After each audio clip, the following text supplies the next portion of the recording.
क्या देखा कि जो सीरियल शेड्यूल होते हैं, जो जितने भी सीरियल शेड्यूल होंगे वो सारे आपके कंसिस्टेंट होते हैं। तो ये एडवांटेज है सीरियल शेड्यूल का कि वो सारे आपके कंसिस्टेंट होते हैं। अब देखते हैं कि सीरियल शेड्यूल्स के क्या डिसएडवांटेज हैं, ठीक है ना।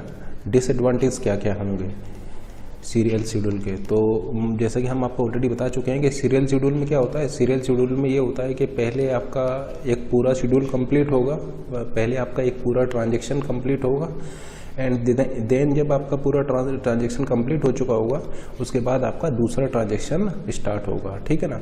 तो ये आपका सीरियल शेड्यूल है जिसमें पहले आपका T1 कंप्लीट हो रहा है एंड T1 के कंप्लीट होने के बाद फिर आपका T2 स्टार्ट हो रहा है। तो ये आपका एक सीरियल शेड्यूल है।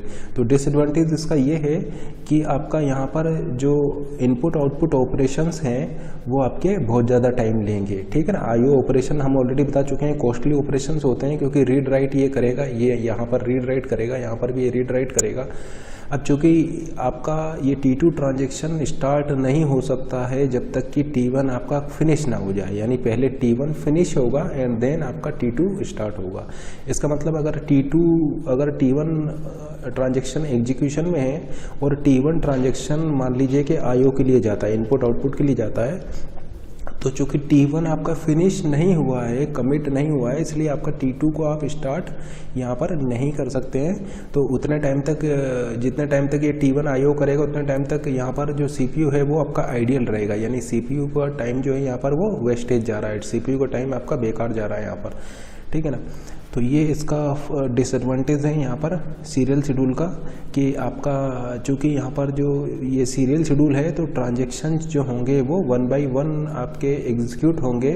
तो जब आपका कोई ट्रांजेक्शन एग्जीक्यूट हो रहा होगा एंड लेट से कि वो ट्रांजेक्शन अगर आईओ के लिए जाता है तो उस टाइम पर आपका दूसरा ट्रांजेक्शन, कोई दूसरा ट्रांजेक्शन आपका, आप उसको दूसरे ट्रांजेक्शन को प्रोसेस नहीं कर सकते हैं, क्योंकि ये सीरियली आपका होगा। पहले एक ट्रांजेक्शन पूरा कंप्लीट फिनिश होगा देन दूसरा ट्रांजेक्शन आपका स्टार्ट होगा।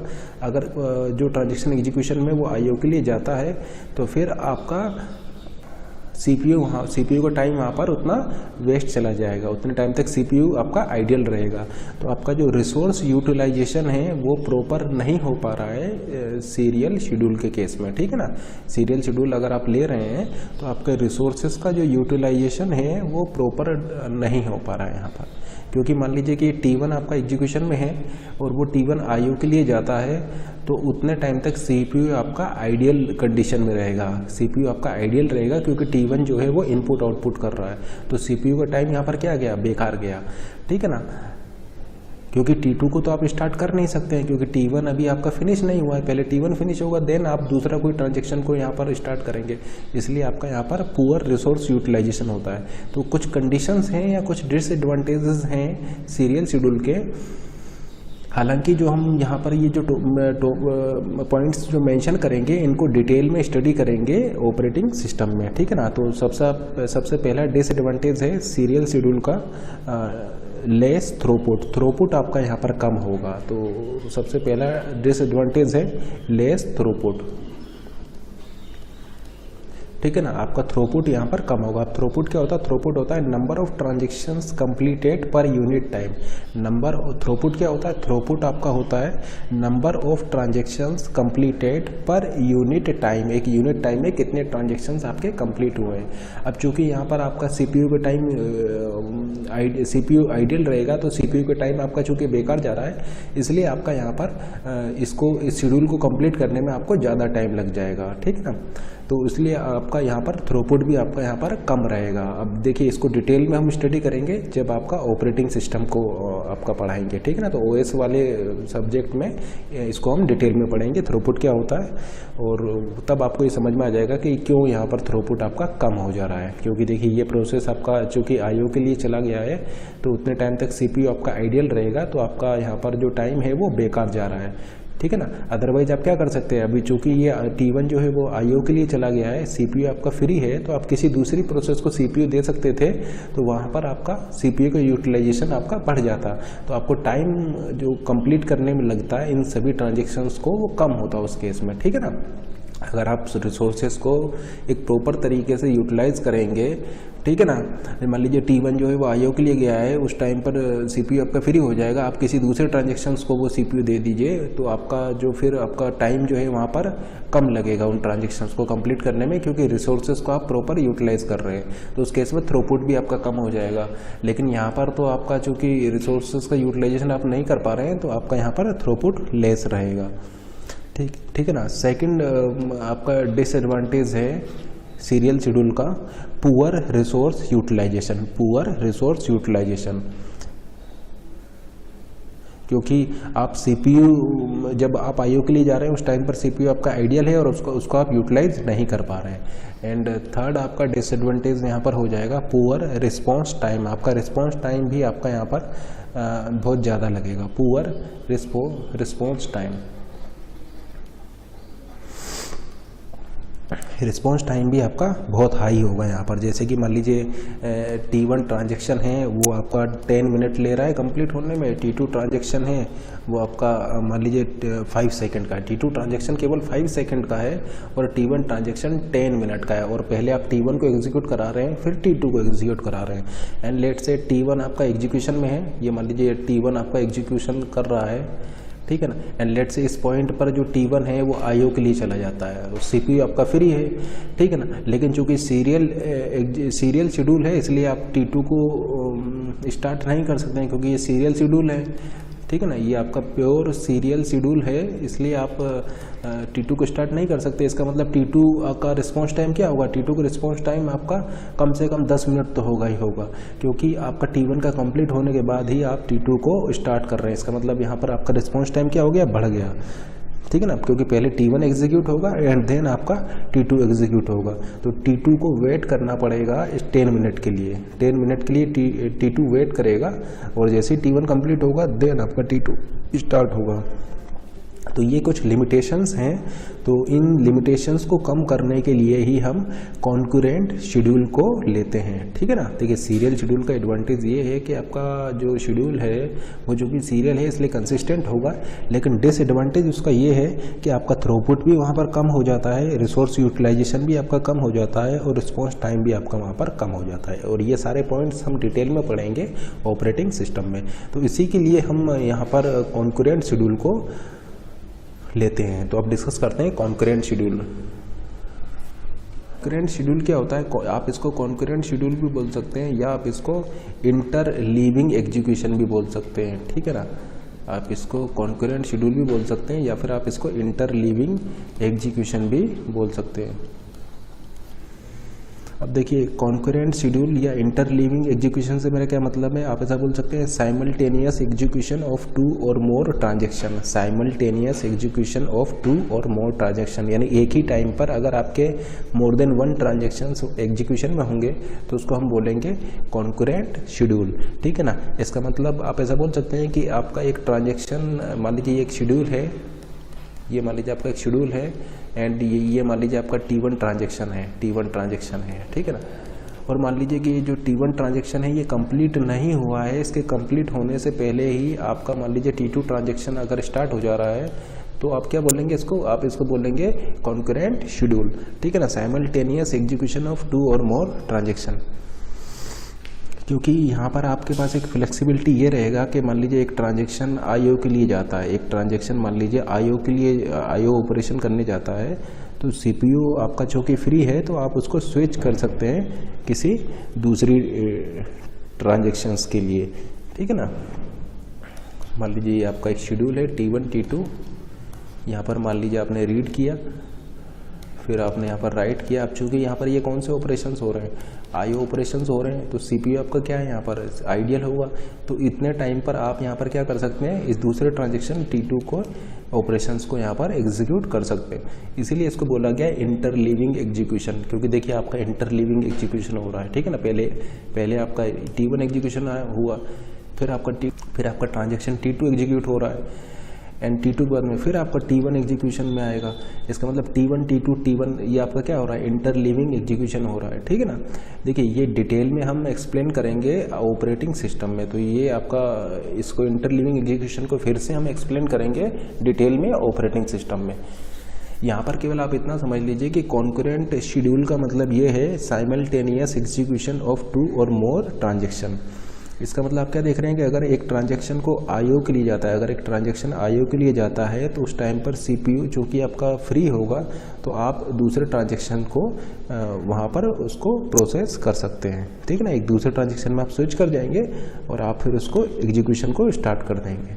देखिए जैसे यहाँ पर देखिए ये आईओ के लिए गया है तो आप स्विच कर जाएंगे दूसरे, आईओ के लिए गया है। अब यहाँ पर सीपीयू आपका फ्री हो जाएगा क्योंकि ये T1 ट्रांजैक्शन आईओ कर रहा है। देखिए सीपीयू ने इसको एग्जीक्यूशन करना स्टार्ट किया। अब यहाँ पर ये चूँकि इसका आईओ स्टार्ट हो जाएगा तो ये T1 ट्रांजैक्शन अपना इनपुट आउटपुट करेगा, उतने टाइम तक सीपीयू फ्री होगा तो आप स्विच कर जाएंगे दूसरे ट्रांजैक्शन में और देन उसको एग्जीक्यूट करने लग जाएंगे। तो आप क्या देख रहे हैं कि साइमल्टेनियस एग्जीक्यूशन हो रहा है यहाँ पर मोर देन 1 ट्रांजैक्शन का, यानी एट ए टाइम 2 ट्रांजेक्शन आपके एग्जीक्यूट कर रहे हैं, ठीक है ना। ये भी कंप्लीट नहीं हुआ है और ये भी कंप्लीट नहीं हुआ है। तो आपका यहाँ इस टाइप के एग्जीक्यूशन को हम बोलते हैं कॉन्करेंट एग्जीक्यूशन या इंटरलीविंग एग्जीक्यूशन। अब देखिए इसका एडवांटेज क्या है। इसका एडवांटेज तो सबसे पहला एडवांटेज तो ये है कि आपका थ्रूपुट बढ़ गया यहाँ पर, ठीक है ना। अब इस शेड्यूल को कंप्लीट होने में आपका कम टाइम लगेगा, ये कम टाइम में पूरा शेड्यूल कंप्लीट हो जाएगा तो आपका थ्रूपुट यहाँ पर बढ़ गया। दूसरा ये है कि आपका रिसोर्स यूटिलाइजेशन बढ़ गया यहाँ पर। तीसरा ये है कि रिस्पॉन्स टाइम भी बढ़ गया। अब जैसे कि देखिए आपका ये जो T2 ट्रांजेक्शन है आपका इसी पॉइंट पर रिस्पॉन्स दे देगा, ठीक है ना। T2 ट्रांजेक्शन इस पॉइंट पर ही आपको रिस्पॉन्स दे देगा, ये वेट नहीं करेगा T1 के कंप्लीट होने का। पहले क्या हो रहा था कि T2 वेट कर रहा था, T1 पूरा कंप्लीट हो रहा था, देन T2 आपका रिस्पॉन्ड कर रहा था। अब T2 आपका पहले ही आपका रिस्पॉन्ड कर देगा क्योंकि आपका यहाँ पर इंटरलीविंग एग्जीक्यूशन हो रहा है। तो एडवांटेज इसका है कॉन्करेंट शेड्यूल का, more throughput, good resource utilization and better response time. लेकिन डिसएडवांटेज क्या है। डिसएडवांटेज ये है कि हो सकता है कि आपका जो कॉन्करेंट शेड्यूल हो वो इनकंसिस्टेंट हो, ठीक है ना। तो इनकंसिस्टेंसी की प्रॉब्लम वहाँ पर आ सकती है, ठीक है ना। इनकंसिस्टेंसी की प्रॉब्लम वहाँ पर आ सकती है। तो हो सकता है कि आपका जो कॉन्करेंट शेड्यूल हो वो कंसिस्टेंट हो भी सकता है और कंसिस्टेंट नहीं भी हो सकता है। जैसे कि हम ऑलरेडी आपको एक एग्जांपल दे चुके हैं। ये मान लीजिए आपका ट्रांजैक्शन T1 है, 500 अमाउंट को आप ट्रांसफ़र कर रहे हैं from account A to account B, ठीक है ना। और ट्रांजैक्शन T2 है आपका कि उन दोनों का बैलेंस कैलकुलेट करके बता रहा है, ठीक है ना। ट्रांजैक्शन A है आपका 500 का ट्रांसफ़र आप कर रहे हैं from account A to account B and transaction T2 है आपका जो बैलेंस चेक करके बता रहा है। तो जैसा कि आप देख पा रहे हैं, हम आपको यहाँ पर ऑलरेडी बता चुके हैं कि आपका क्या है। यहाँ पर देखिए इंटरलीविंग एग्जीक्यूशन होगा, ठीक है ना। कॉन्करेंट शेड्यूल है, ये कॉन्करेंट शेड्यूल है, लेकिन ये किस टाइप का है, इनकंसिस्टेंट शेड्यूल है। ये आपका इनकंसिस्टेंट शेड्यूल है क्योंकि आपका यहाँ पर ये इनकरेक्ट आंसर देगा आपको, ठीक है ना। तो ये इनकंसिस्टेंट शेड्यूल है और कॉन्करेंट शेड्यूल है। तो आपने क्या देखा कि कॉन्करेंट शेड्यूल आपका इनकंसिस्टेंट हो भी सकता है। देखिए कॉन्करेंट शेड्यूल आपका कंसिस्टेंट भी हो सकता है और इनकंसिस्टेंट भी हो सकता है। तो आपको वहाँ पर कंसिस्टेंसी के लिए उसको चेक करना होगा। जैसे कि इस केस में देखिए आपका आंसर क्या आ रहा था, यहाँ पर रॉन्ग आ रहा था। लेकिन देखिए एग्जीक्यूट कैसे होगा, पहले T1 आपका एग्जीक्यूट होगा, पहले T1 आपका एग्जीक्यूट होगा, ठीक है ना। फिर आपका कंट्रोल चला जाएगा T2 पर एंड आपका T2 एग्जीक्यूट होगा।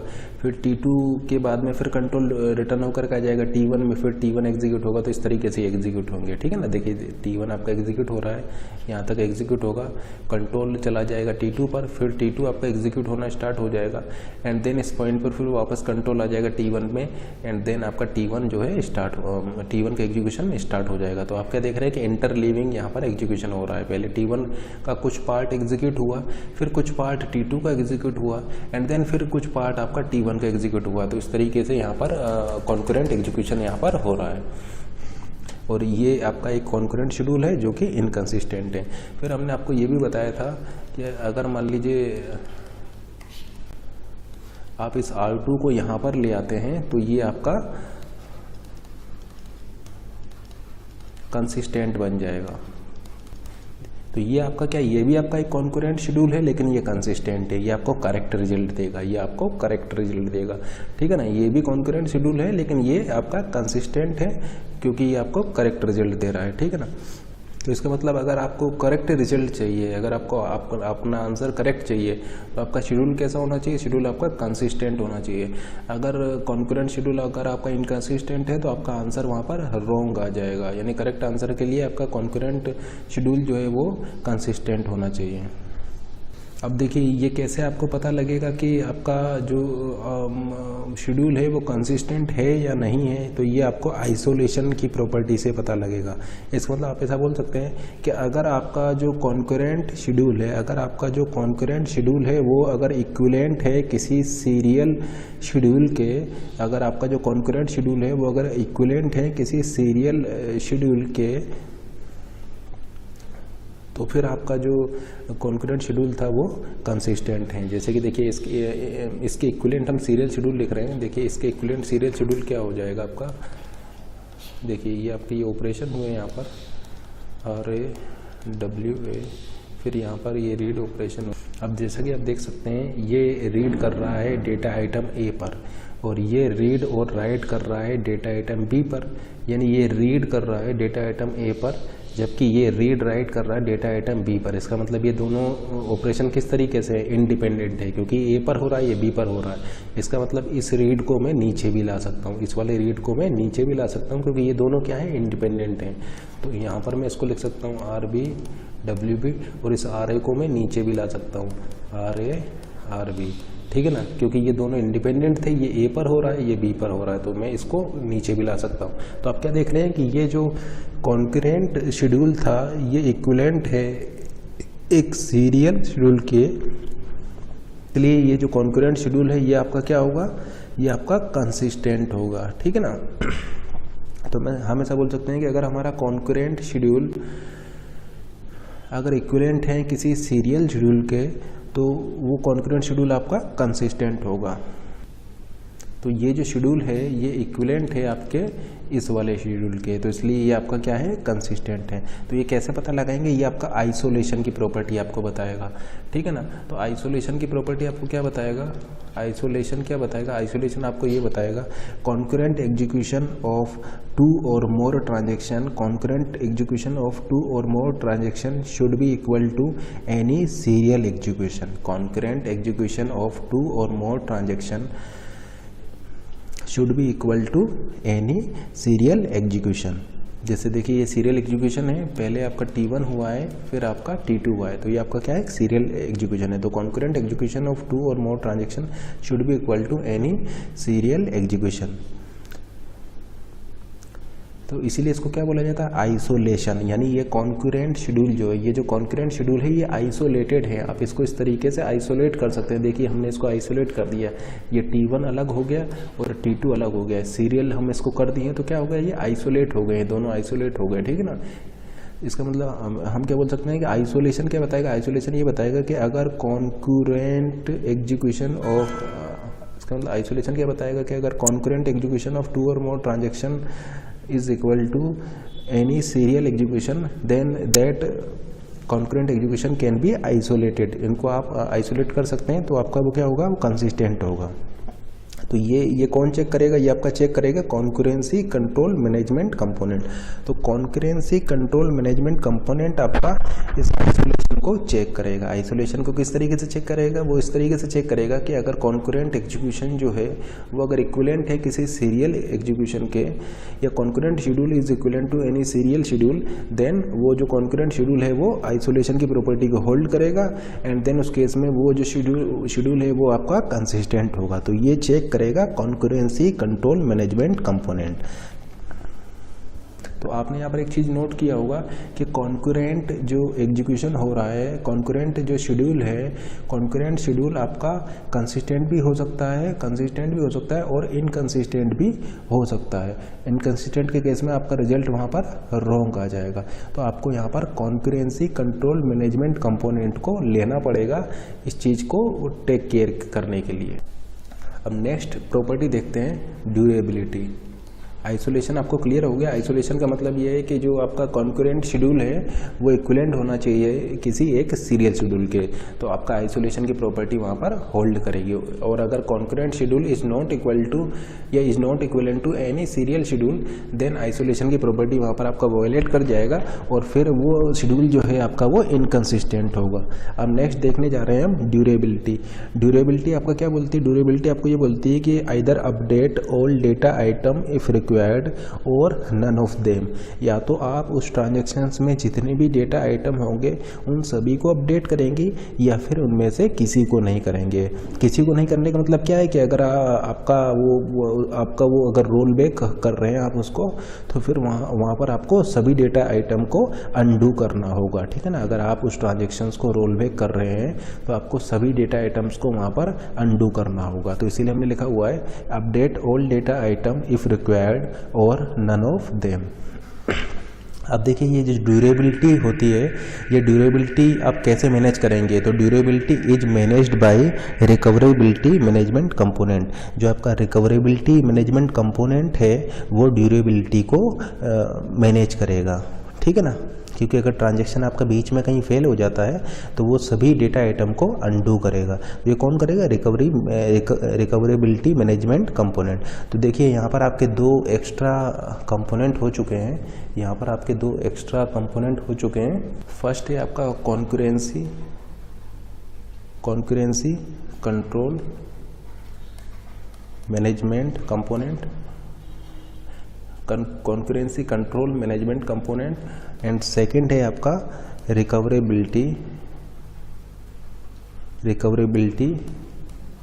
Management component. तो दो और कंपोनेंट हो गए, concurrency control management component and recoverability management component.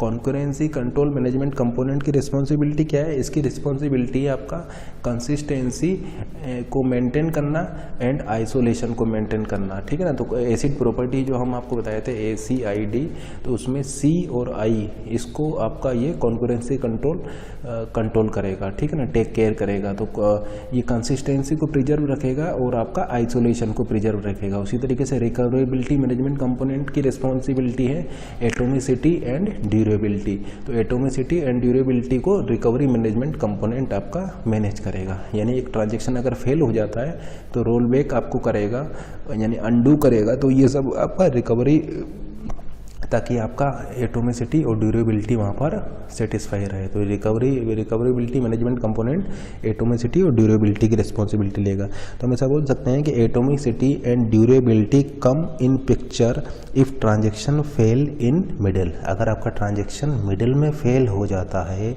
यानी आपका कमिट नहीं हो रहा है, वो एबॉर्ट हो जाता है, केवल उसी केस में आप एटोमिसिटी और ड्यूरेबिलिटी की बात करेंगे। क्यों? क्योंकि अगर ट्रांजेक्शन आपका कहीं मिडिल में फेल हो गया है, एबॉर्ट हो गया है, तो आपको क्या करना होगा? उसको रोल बैक करना होगा।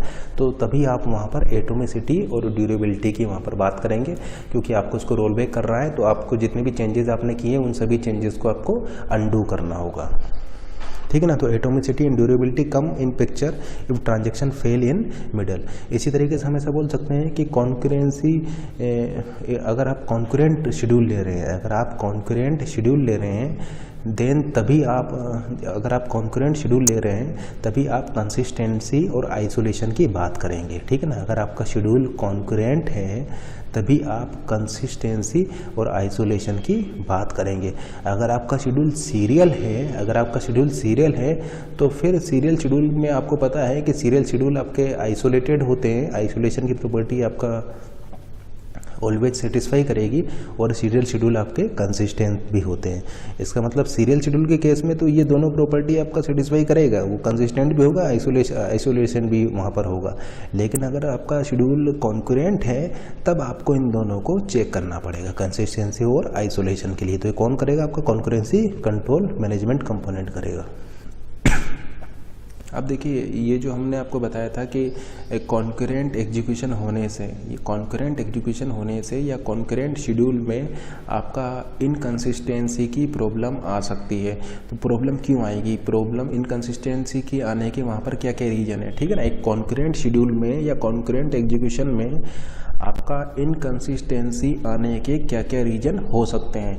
तो अब नेक्स्ट डिस्कस करने जा रहे हैं problem because of concurrent execution. Concurrent execution की वजह से आपका क्या क्या प्रॉब्लम आपको आ सकती है। तो फर्स्ट प्रॉब्लम हम डिस्कस करने जा रहे हैं WR प्रॉब्लम। WR का मतलब है read after right problem. WR है आपका रीड आफ्टर राइट प्रॉब्लम, ठीक है ना, रीड आफ्टर राइट प्रॉब्लम। तो इस प्रॉब्लम को रीड आफ्टर राइट प्रॉब्लम, तो इस प्रॉब्लम को देखते हैं। मान लीजिए आपका ये दो ट्रांजेक्शन है T1 T2, देखिए WR, तो पहले W होगा फिर उसके बाद आपका R होगा, ठीक है ना। तो ये WR, तो ये रीड आफ्टर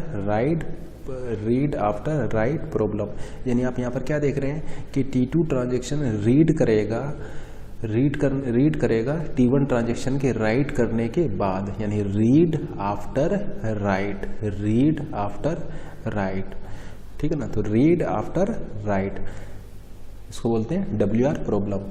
अब देखिए प्रॉब्लम क्या है, प्रॉब्लम आपको आ जाएगा अगर T1 के राइट करने से पहले T2 अगर उसको रीड कर ले तो वहाँ पर आपका WR प्रॉब्लम आ जाएगा। जैसे कि देखिए T1 T2, देखिए होना आपका ये चाहिए था, लेकिन मान लीजिए अगर आपका ऐसा हो जाता है कि T2 पहले रीड कर ले एंड T1 बाद में राइट करे, तो फिर वहाँ पर ये WR प्रॉब्लम आ जाएगी। ऐसा होना चाहिए था, लेकिन अगर ऐसा हो जाता है तो फिर वहाँ पर आपका WR प्रॉब्लम आ जाएगा। यानी हम ऐसा बोल सकते हैं कि before writing T1 T2 is trying to read, ठीक है ना। Before writing T1 T2 is trying to read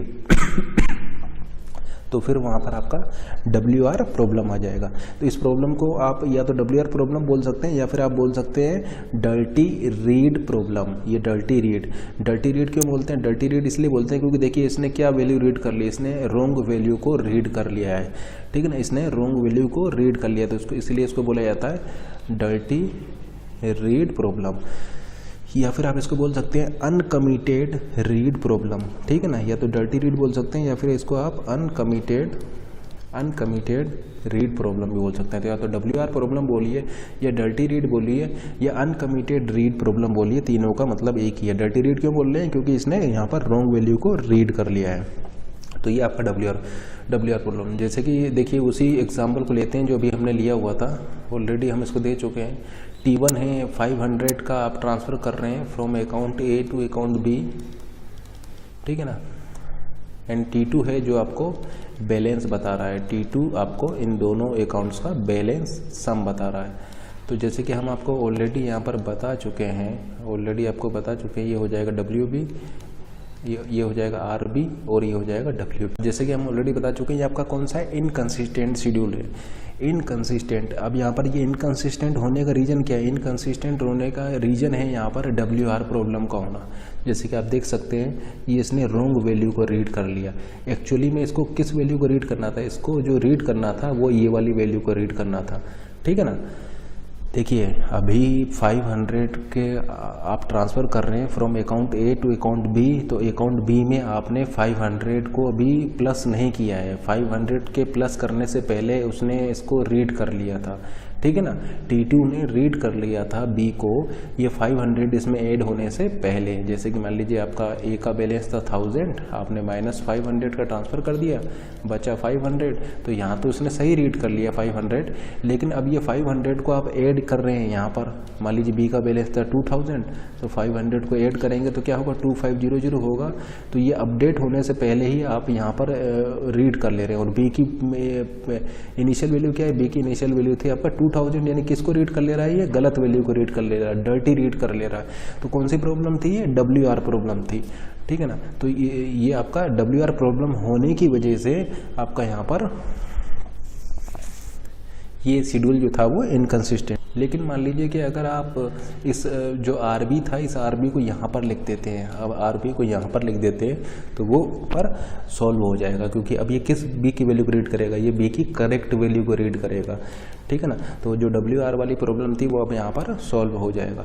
होना क्या चाहिए था? होना आपका ये चाहिए था, ठीक है ना। लेकिन ऐसा ना हो करके ये आपका RB यहाँ होने की वजह से इनकंसिस्टेंट हो जा रही थी, तो वो प्रॉब्लम है आपका WR। सेकंड प्रॉब्लम डिस्कस करते हैं RW problem.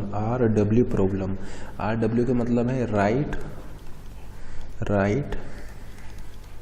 After read problem. तो यहाँ पर क्या होगा? मान लीजिए T1 ट्रांजेक्शन है, ये आपका T2 ट्रांजेक्शन है।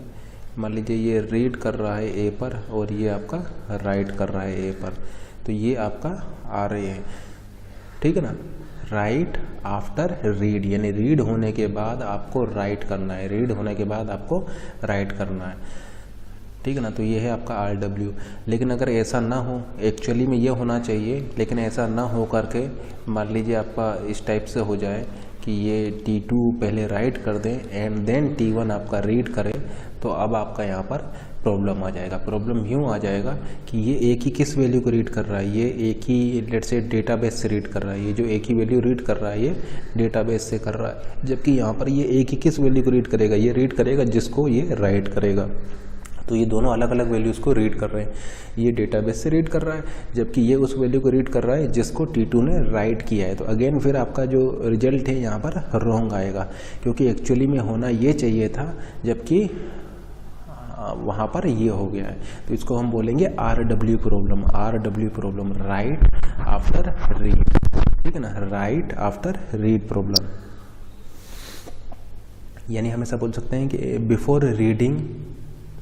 Before reading other transaction is updating the data item. Before reading other transaction is updating the data item, ठीक है ना। रीड करने से पहले ही अगर कोई दूसरा आइटम उसको अपडेट कर दे रहा है तो आपका ये RW यानी राइट आफ्टर रीड वाली प्रॉब्लम आ जाएगी। क्योंकि होना क्या चाहिए था, होना ये चाहिए था कि पहले ये रीड करेगा एंड देन उसके बाद ये आपका राइट करेगा, लेकिन बिफोर रीडिंग यहाँ पर आपका ये राइट कर दे रहा है, तो इसलिए आपका ये RW वाली प्रॉब्लम यहाँ पर आ जा रही है। अब देखिए, इसको आप RW प्रॉब्लम भी बोल सकते हैं या फिर इसको आप टेम्पररी रीड प्रॉब्लम भी बोल सकते हैं, क्योंकि इसने किसको रीड कर लिया, गलत वैल्यू को रीड कर लिया। तो या तो आप बोल सकते हैं RW प्रॉब्लम या इसको दूसरा नाम है टेम्पररी रीड प्रॉब्लम, ठीक है ना।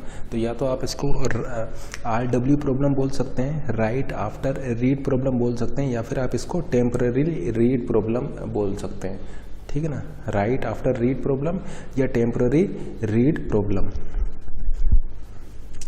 क्योंकि before reading other transaction is trying to update this data item. तो अगेन यहाँ पर आपका इनकंसिस्टेंसी आ जाएगी।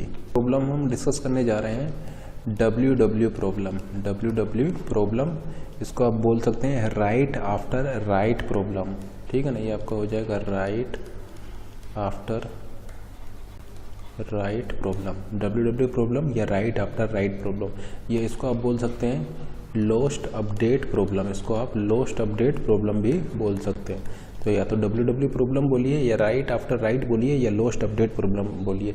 तो ये आपका क्या है, ये आपका देखिए इस टाइप से है कि मान लीजिए T1 आपका एक डेटा आइटम A को राइट कर रहा है एंड देन T2 उसको राइट कर रहा है। देखिए होना ये चाहिए था, मान लीजिए A की वैल्यू है आपका इनिशियली A की वैल्यू है 10, इसने राइट करके 20 कर दिया और इसने राइट करके 30 कर दिया। तो A की फाइनल वैल्यू क्या होनी चाहिए थी, A की फाइनल वैल्यू 30 होना चाहिए था। लेकिन मान लीजिए ऐसा ना हो करके ऐसा हो जाता है कि पहले T2 उसको राइट कर देता है एंड देन फिर उसके बाद आपका T1 उसको राइट करता है। तो यहाँ पर क्या होगा, यहाँ पर देखिए होगा ये कि A की इनिशियल वैल्यू होगी 10, ये क्या करता है 30 राइट करता है एंड ये क्या करता है उसको 20 राइट करता है। तो अब यहाँ पर A की फाइनल वैल्यू क्या हो जाएगा 20 हो जाएगा, यानी जो आपने अपडेट किया था वो क्या हो गया, लॉस्ट हो गया। तो इसको हम बोलते हैं लॉस्ट अपडेट प्रॉब्लम, क्योंकि जो अपडेशन है फाइनल अपडेशन किसको करना था, फाइनल अपडेशन करना था T2 को फाइनल अपडेशन करके इसको 30 करना था, जो कि यहाँ पर लॉस्ट हो गया है। तो इसीलिए इसको बोलते हैं लॉस्ट अपडेट प्रॉब्लम या WW प्रॉब्लम। देखिए होना ऐसा चाहिए था, लेकिन अगर ये हो गया तो उसको बोलेंगे WW प्रॉब्लम या राइट आफ्टर राइट प्रॉब्लम, ठीक है ना। यानी हम ऐसा बोल सकते हैं कि इस केस में हम ये बोल सकते हैं before commit of T1 other transaction is also writing, before commit of T1 other transaction is also writing, यानी T1, या फिर आप ऐसा बोल सकते हैं कि T1 के राइट करने से पहले आपका T2 ट्रांजेक्शन ने अगर राइट कर दिया है तो फिर वहाँ पर आपका ये WW प्रॉब्लम आ जाएगा, क्योंकि होना आपका इस टाइप से चाहिए था। लेकिन मान लीजिए अगर आप ऐसा करेंगे तो आपका वहाँ पर इनकन्सिस्टेंसी आ जाएगी, क्योंकि देखिए आपका आंसर यहाँ पर रॉन्ग आ जा रहा है। तो इसको हम बोलेंगे WW प्रॉब्लम। तो ये 3 टाइप की प्रॉब्लम आपका आ सकती हैं, जिनकी वजह से आपका कॉन्करेंट शेड्यूल इनकंसिस्टेंट हो सकता है, ठीक है ना। कॉन्करेंट शेड्यूल इनकंसिस्टेंट हो सकता है RW WW या WR प्रॉब्लम की वजह से। एक चीज़ और नोट कीजिए कि RR कोई प्रॉब्लम नहीं है, RR वाली कोई प्रॉब्लम नहीं है, क्योंकि RR आपका यहाँ पर अलाउड है। जैसे कि मान लीजिए T1 लिया आपने, यहाँ पर T2 लिया, यहाँ पर मान लीजिए A को रीड करवाया, फिर आपने T2 में A को यहाँ रीड करवाया, या अगर आप इसको इंटरचेंज भी कर दें, पहले ये रीड कर लेता है और फिर ये रीड कर रहा है, तो दोनों शेड्यूल आपके इक्विवेलेंट हैं, ठीक है ना, दोनों शेड्यूल आपके इक्विवेलेंट हैं, यानी ये RR वाली कोई प्रॉब्लम यहाँ पर नहीं होगी, क्योंकि इसकी वजह से आपका यहाँ पर कोई भी इनकन्सिस्टेंसी नहीं आ रही है, रिजल्ट आपका सेम ही रह रहा है। जैसे मान लीजिए A की वैल्यू हो 10, तो ये भी 10 रीड करेगा, ये भी 10 रीड करेगा, उसी तरीके से ये भी 10 रीड करेगा, ये भी 10 रीड करेगा। तो यहाँ पर RR कोई प्रॉब्लम नहीं है, RR की वजह से कोई इनकन्सिस्टेंसी नहीं आती है। इनकन्सिस्टेंसी आएगी केवल RW, WW और WR प्रॉब्लम की वजह से। नेक्स्ट टॉपिक डिस्कस करते हैं, classification of schedule based on recoverability. Recoverability के बेसिस पर शेड्यूल्स को हम यहाँ पर क्लासीफाई कर रहे हैं। देखिए अभी तक हमने शेड्यूल को क्लासीफाई किया है सीरियल एंड कॉन्करेंट के बेसिस पर। एक होता है सीरियल शेड्यूल, दूसरा होता है कॉन्करेंट शेड्यूल, जिसमें कि कॉन्करेंट एग्जीक्यूशन होता है, सीरियल शेड्यूल में सीरियल एग्जीक्यूशन होता है। अब हम शेड्यूल्स को क्लासीफाई कर रहे हैं on the basis of recoverability, classification of schedule on the basis of recoverability. तो देखिए यहाँ पर आपका एक शेड्यूल रिकवरेबल कब होगा, देखिए एक होता है टर्म आपका रिकवरेबल, एक होता है इररिकवरेबल। तो इररिकवरेबल कब होगा, पहले इसको डिस्कस करते हैं। तो एक सिचुएशन हम लेते हैं, आपको क्लियर हो जाएगा कि when A schedule is irrecoverable, एक शेड्यूल इररिकवरेबल कब होगा। तो मान लीजिए एक ट्रांजेक्शन, तो मान लीजिए एक शेड्यूल है, ये आपका ट्रांजेक्शन T1 है एंड लेट से ये आपका ट्रांजेक्शन T2 है। ट्रांजेक्शन T1 मान लीजिए यहाँ पर ये राइट ऑपरेशन यहाँ पर कर रहा है, फिर ट्रांजेक्शन T2 ने उसको क्या किया, रीड किया, एंड रीड करने के बाद वो यहाँ पर कमिट कर गया।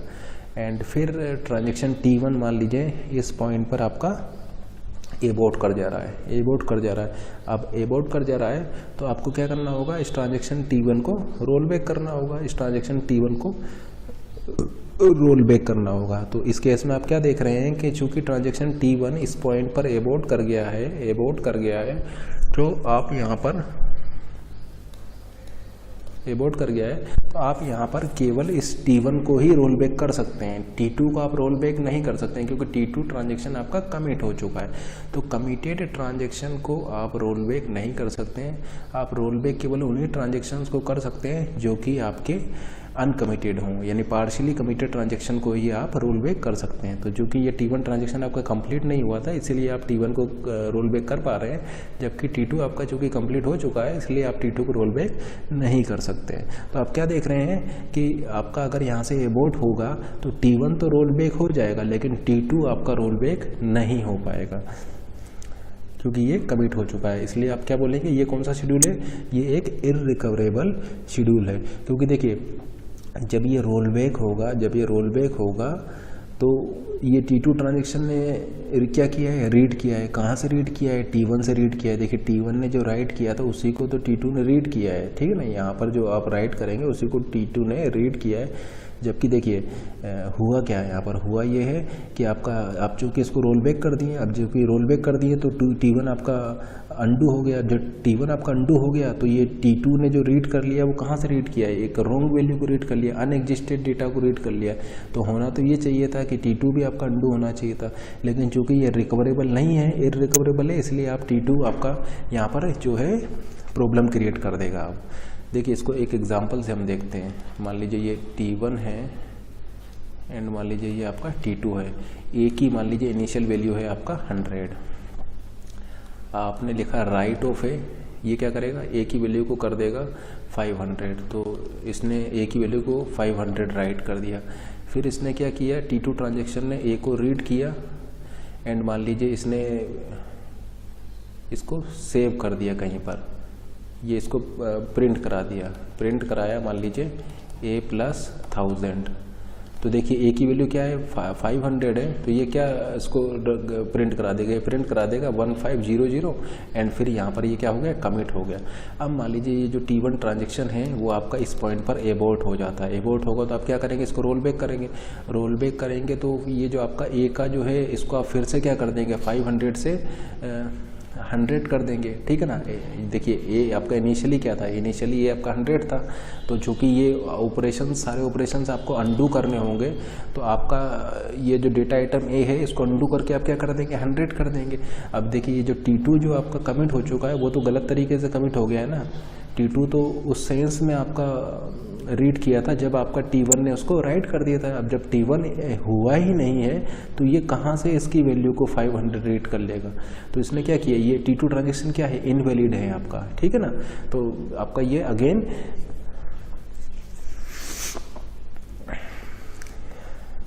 इनवैलिड हो जाएगा। इसका मतलब इस T2 को भी आपको क्या करना पड़ेगा, रोल बैक करना पड़ेगा।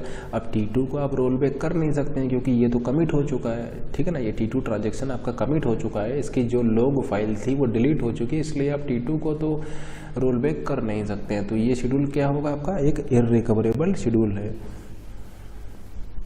ठीक है ना। तो हम ऐसा बोल सकते हैं कि if commit operation of T2, commit operation of T2 is before commit or roll is before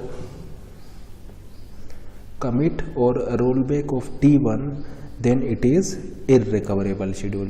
If commit operation of T2 is before commit or rollback of T1, then it is irrecoverable. जैसे कि मान लीजिए T1 का जो commit या roll back है वो यहाँ पर है और इसका कमिट यहाँ पर है, तो ये इररिकवरेबल है क्योंकि इसके कमिट होने के बाद अगर ये T1 यहाँ पर कहीं फेल हो जाता है तो फिर आप T2 को रिकवर नहीं कर सकते हैं।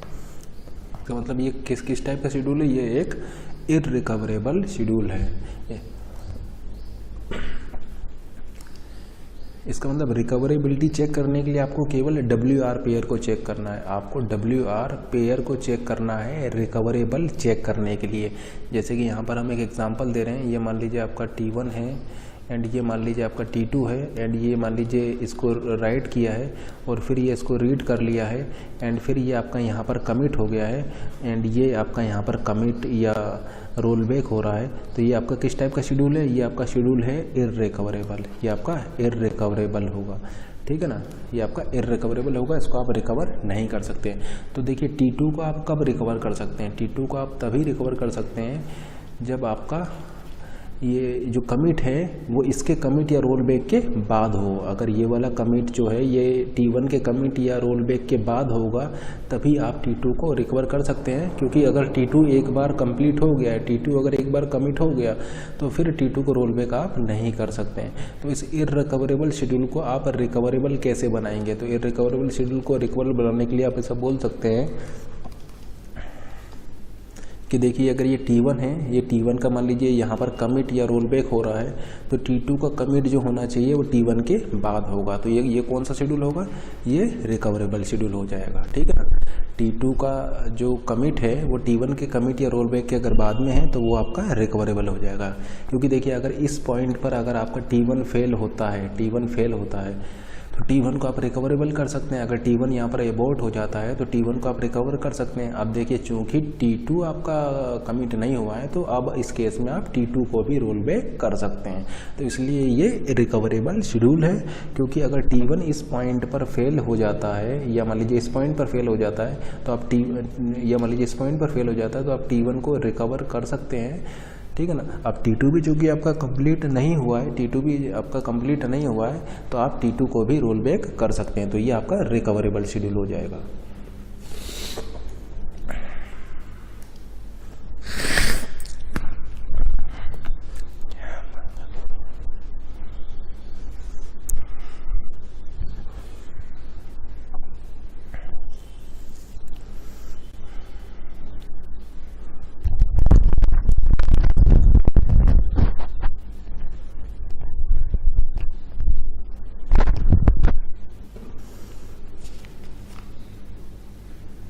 ठीक है ना। तो रिकवरेबल शेड्यूल में आप इस चीज़ का ध्यान रखेंगे कि आप रोल बैक केवल उन्हीं ट्रांजेक्शन्स को कर सकते हैं जो कि आपके अनकमिटेड हो।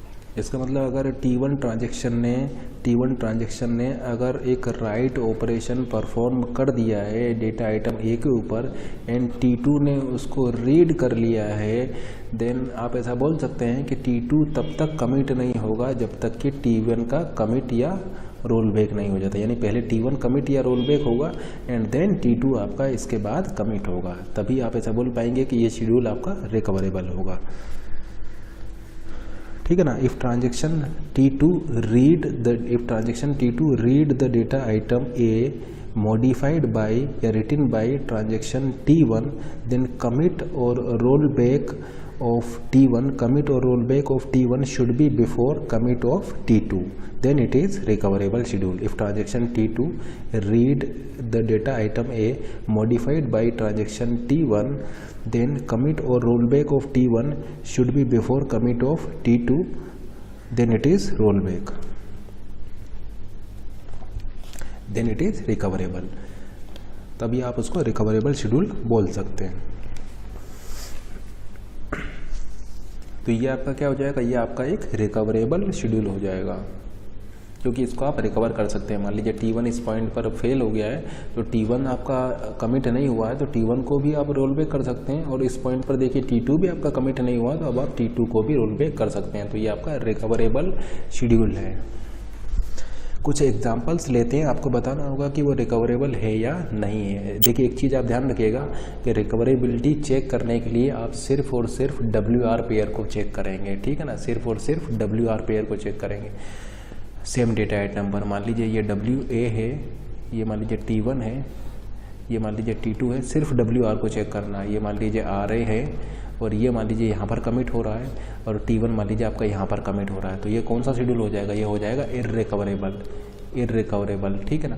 उसी तरीके से मान लीजिए अगर आप T1 ले रहे हैं एंड T2 ले रहे हैं एंड लेट से ये आपका राइट कर दे रहा है एंड ये आपका रीड कर ले रहा है उसको, और फिर ये यहाँ पर कमिट हो रहा है एंड ये यहाँ पर कमिट हो रहा है, ये कौन सा, ये भी इर्रिकवरेबल है, क्योंकि आप क्या देख रहे हैं कि जिसने रीड किया है वो पहले ही कमिट हो जा रहा है।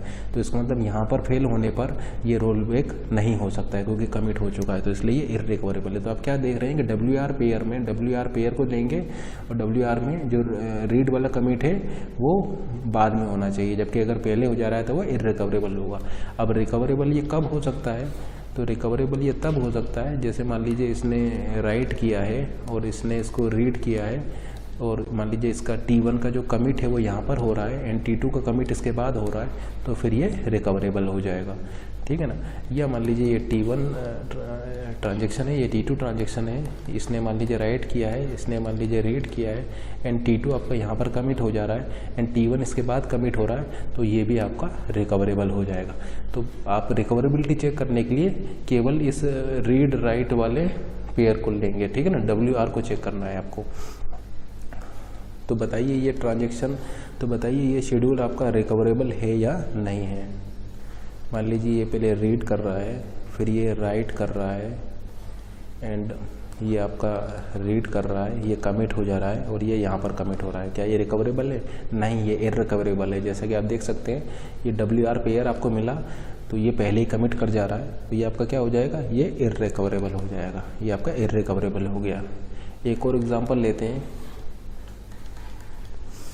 मान लीजिए इसने यहाँ पर राइट किया है A पर, इसने राइट किया है B पर, और इसने इसको रीड कर लिया है एंड ये मान लीजिए A को रीड कर लिया है, और ये मान लीजिए यहाँ पर कमिट हो जा रहा है और ये यहाँ पर कमिट हो जा रहा है।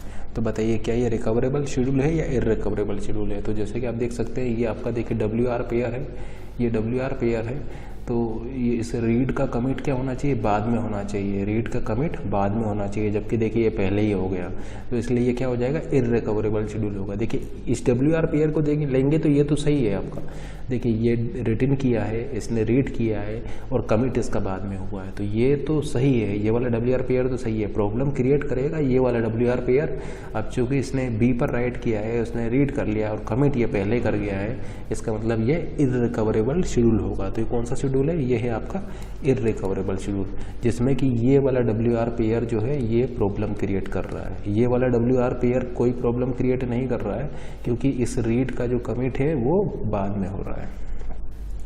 तो इस WR पेयर की वजह से ये आपका इर्रिकवरेबल शेड्यूल है।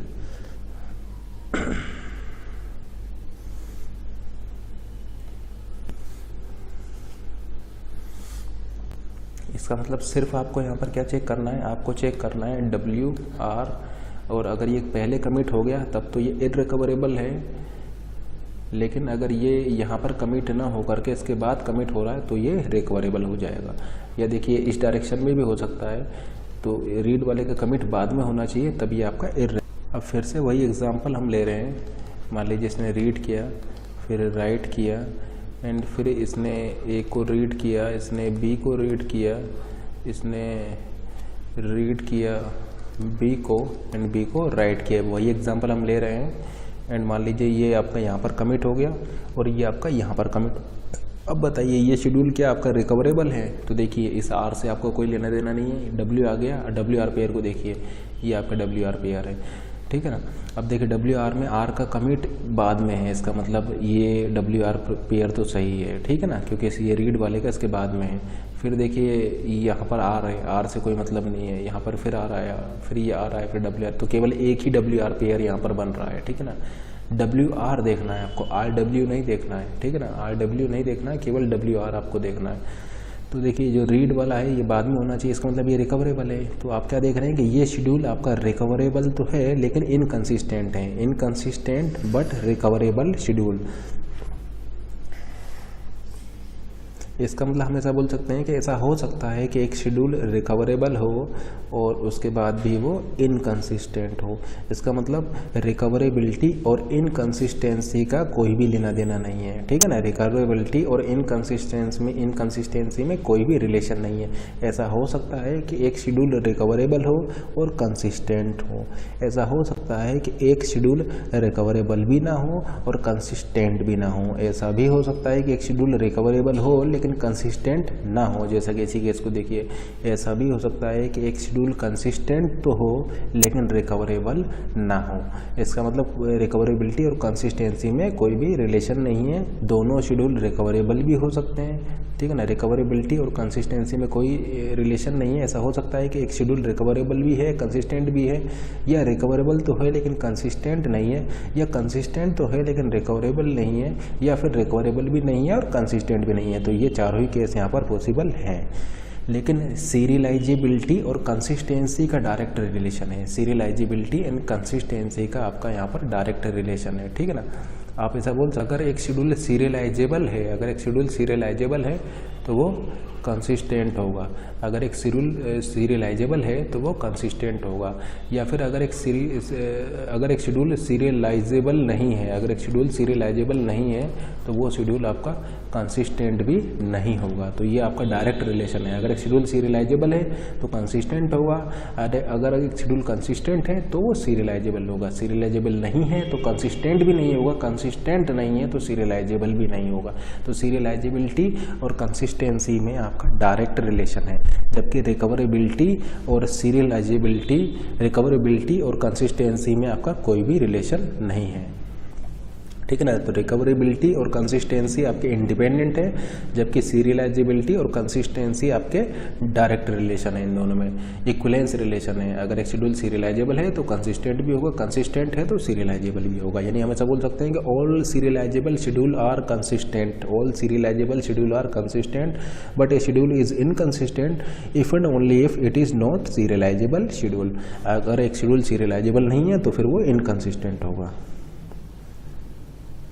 जबकि रिकवरेबल शेड्यूल इनकंसिस्टेंट भी हो सकता है, जैसा कि इसी केस में आप देख रहे हैं।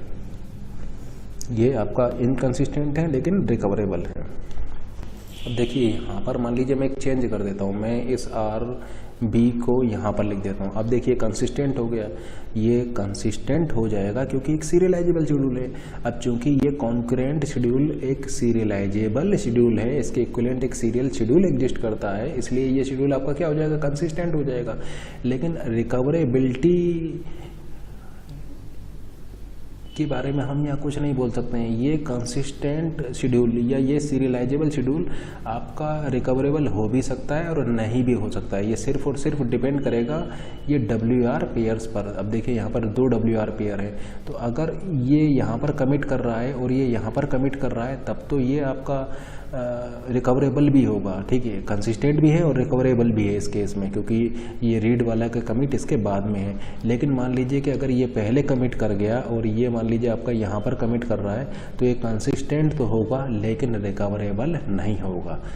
अब इस केस में कंसिस्टेंट है लेकिन रिकवरेबल नहीं है, इसका मतलब रिकवरेबिलिटी और कंसिस्टेंसी का आपस में कोई भी लेना देना नहीं है।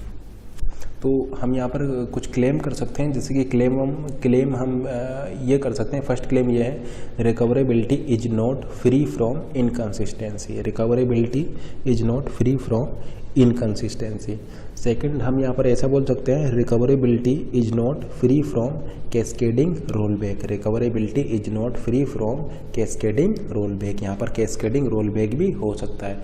देखिए कैस्केडिंग रोलबैक से मेरा यहाँ पर क्या मतलब है, मान लीजिए T1 है, ये T2 ट्रांजेक्शन है, ये T3 ट्रांजेक्शन है एंड ये T4 ट्रांजेक्शन है। ये मान लीजिए कुछ ट्रांजेक्शन है आपके पास, ठीक है ना। एंड मान लीजिए T1 ट्रांजेक्शन ने यहाँ पर राइट किया है और फिर T2 ने उसको क्या किया है, रीड कर लिया है। T3 ने भी उसको रीड कर लिया है, T4 ने भी उसको रीड कर लिया है, ठीक है ना। और ये आपका एक रिकवरेबल शेड्यूल है। रिकवरेबल कैसे हो जाएगा, रिकवरेबल ऐसे हो जाएगा कि मान लीजिए अगर T1 आपका यहाँ पर कमिट कर रहा है तो T2 आपका यहाँ पर कमिट कर जाएगा, ठीक है ना। T3 यहाँ पर एंड T4 मान लीजिए यहाँ पर, तो ये आपका क्या हो जाएगा कि रिकवरेबल शेड्यूल हो जाएगा, क्योंकि राइट के कमिट के बाद रीड वाले के कमिट हो रहे हैं, तो रिकवरेबल तो है। लेकिन यहाँ पर एक चीज़ नोट कीजिए कि मान लीजिए T1 जो है वो इस पॉइंट पर एबॉर्ट कर जाता है, इस पॉइंट पर एबॉर्ट कर जाता है, तो आपका क्या होगा, T1 आपका रोल बैक होगा, T1 आपका रोल बैक होगा। अब चूंकि T1 ने जो राइट किया था वो T2 ने भी रीड किया है, T3 ने भी रीड किया है एंड T4 ने भी रीड किया है, तो अगर आप T1 को अंडू कर रहे हैं, T1 को रोल बैक कर रहे हैं, तो उसके साथ साथ आपको T2 को भी रोल बैक करना होगा, T3 को भी रोल बैक करना होगा और T4 को भी रोल बैक करना होगा। यानी एक ट्रांजेक्शन के फेल होने पर आपको इन तीनों ट्रांजेक्शन्स को रोल बैक करना होगा, तो इसी को हम बोलते हैं कैस्केडिंग रोल बैक। तो ये कैस्केडिंग रोल बैक की प्रॉब्लम यहाँ पर आ रही है। जैसे कि आप देख पा रहे हैं, रिकवरेबिलिटी में आपका कैस्केडिंग रोल बैक से ये फ्री नहीं है। Recoverability is not free from cascading roll back. Cascading roll back की प्रॉब्लम यहाँ पर आ सकती है, ठीक है ना। क्योंकि अगर ये T1 ट्रांजेक्शन आपका फेल हो जाता है, एबॉर्ट हो जाता है, तो T1 ट्रांजेक्शन रोल होगा, तो इस सिंगल T1 ट्रांजेक्शन के रोल बैक होने की वजह से आपके ये अदर ट्रांजेक्शन्स भी रोल बैक होंगे, क्योंकि ये अदर ट्रांजेक्शन जो थे ये T1 पर आपके डिपेंड कर रहे थे, तो इसीलिए इसको बोला जाएगा कैस्केडिंग रोल बैक, ठीक है ना। यानी रोल बैक, एक ट्रांजेक्शन का रोल बैक होने से एक सेट ऑफ ट्रांजेक्शन भी आपके रोल बैक हो रहे हैं, यानी इसका इफेक्ट इस सेट ऑफ ट्रांजेक्शन्स पर भी आपका पड़ रहा है। तो कैस्केडिंग रोल बैक से आपका क्या है, कैस्केडिंग रोल बैक होने से आपका क्या इफेक्ट पड़ेगा, कैस्केडिंग रोल बैक होने से आपका इफेक्ट ये पड़ेगा कि आपका जो रिसोर्सेज हैं उसका वेस्टेज हो रहा है, ठीक है ना।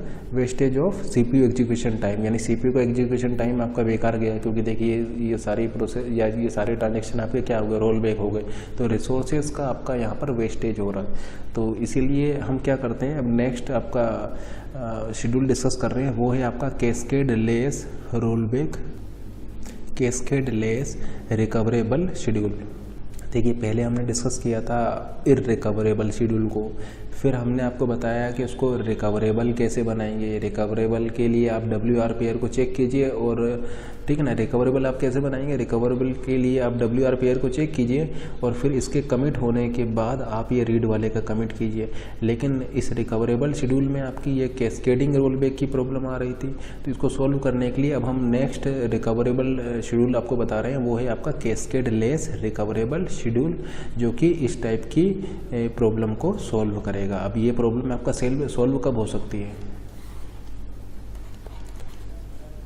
देखिए ये प्रॉब्लम आपका सॉल्व कैसे हो सकती है। तो देखिए ये प्रॉब्लम आ क्यों रही थी, ये प्रॉब्लम इसलिए आ रही थी क्योंकि इसने इसको रीड कर लिया था, इसने इसको रीड कर लिया था, जो इसने राइट किया है उसको इन तीनों ने रीड कर लिया था, इसलिए यहाँ पर ये कैस्केडिंग रोल बैक की प्रॉब्लम आ रही थी।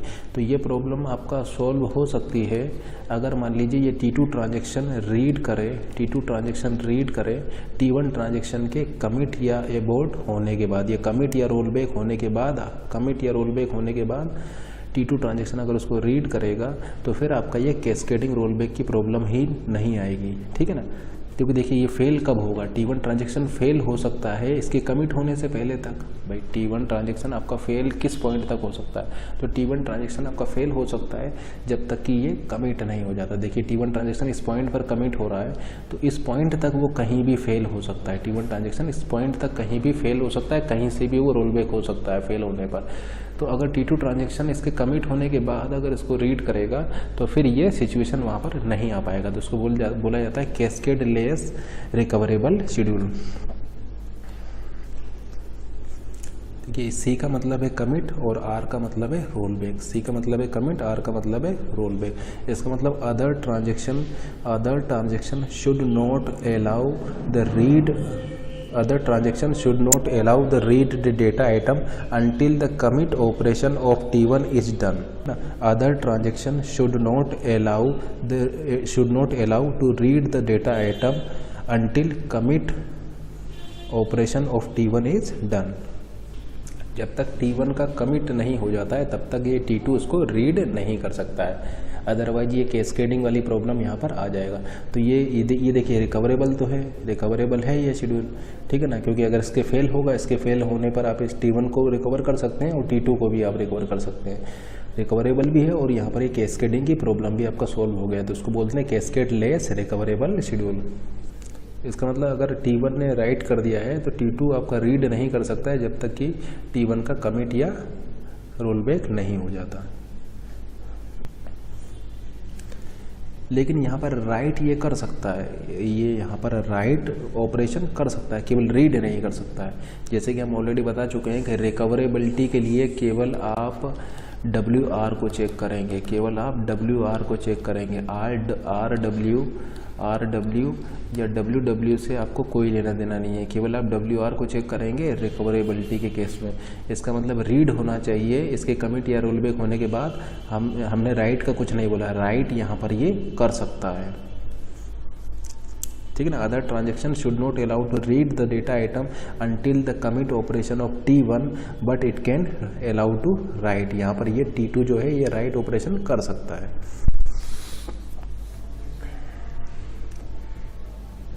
एक और चीज़ यहाँ पर नोट कीजिए कि जो WR पेयर लेंगे उसमें डेटा आइटम सेम होना चाहिए। जैसे कि देखिए यहाँ पर जो W लिया है उसका डेटा आइटम A है और यहाँ पर जो R लिया है उसका भी डेटा आइटम A है। ये डिपेंडेंट होना चाहिए, सेम डेटा आइटम पर होना चाहिए। अगर ये इंडिपेंडेंट है तो फिर उससे आपको कोई लेना देना नहीं है। जैसे कि मान लीजिए ये राइट कर रहा है A पर और रीड कर रहा है B पर, तो फिर इस पेयर से आपको कोई लेना देना नहीं है क्योंकि ये तो इंडिपेंडेंट हो गया, ठीक है ना। डिपेंडेंट होना चाहिए तभी आप उसको चेक करेंगे, ठीक है ना, क्योंकि इस केस में तो ये इंडिपेंडेंट हो जाएगा।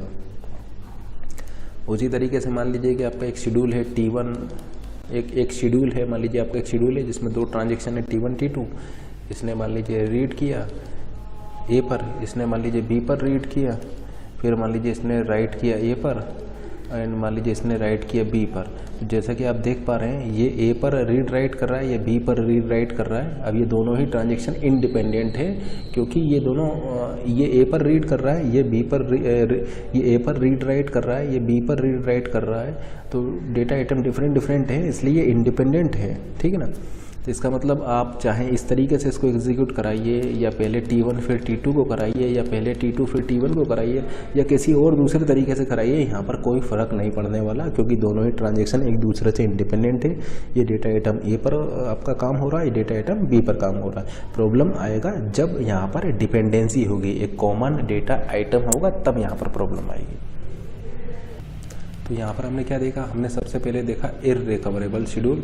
इररिकवरेबल शेड्यूल में हमने क्या देखा कि पैटर्न कुछ इस टाइप से होता था कि यहाँ पर एक राइट करता था, दूसरा मान लीजिए एक ट्रांजेक्शन इसको राइट कर रहा है, दूसरा ट्रांजेक्शन इसको रीड करता था और कमिट पहले हो जाता था और ये T1 जो है ये कमिट बाद में होता था। तो ये आपका क्या है, इररिकवरेबल शेड्यूल था। अब देखिए इररिकवरेबल शेड्यूल में क्या, और हमने यहाँ पर क्या बताया, आपको ये बताया कि रिकवरेबिलिटी चेक करने के लिए सिर्फ और सिर्फ आप WR पेयर को चेक करेंगे, ठीक है ना। रिकवरेबिलिटी चेक करने के लिए आप सिर्फ और सिर्फ WR पेयर को ही चेक करेंगे। तो ये आपका क्या है, एक इररिकवरेबल शेड्यूल है।